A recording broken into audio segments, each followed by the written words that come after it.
അൽഹംദുലില്ലാഹ്. മാനവസഞ്ചാരം 4-ാമത്തെ ദിവസം ഇന്ന് നീലഗിരി ജില്ലയിലെത്തിയിരിക്കുകയാണ്. കാസർഗോഡും കണ്ണൂരും വയനാടും ഊഷ്മളമായ സ്വീകരണമാണ് ജനങ്ങളിൽ നിന്ന് ഈ ആശയത്തോട് ഉണ്ടായത്.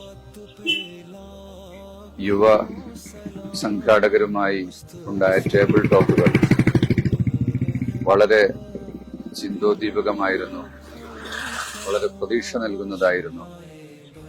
അതേപ്രകാരം സംരംഭകരുമായുള്ള കൂടിക്കാഴ്ചയും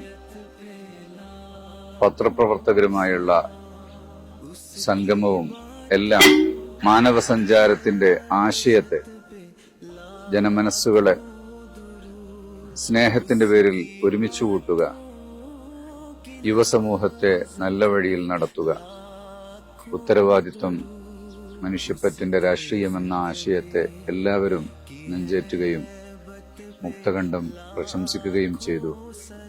മന്ത്രിമാരും ജില്ലാ പഞ്ചായത്ത് അധികൃതരും മേയർമാരും ഉൾപ്പെടെ സമുന്നതരായ ജനപ്രതിനിധികള്, രാഷ്ട്രീയ പാർട്ടികളുടെ നേതാക്കള്, വ്യാപാര സമൂഹം, മതനേതാക്കന്മാർ എല്ലാവരും സംബന്ധിച്ച ഈയൊരു യാത്ര കഴിഞ്ഞ 3 ദിവസങ്ങളിൽ വലിയ പ്രതീക്ഷയാണ് ഞങ്ങൾക്ക് നൽകിയിട്ടുള്ളത്.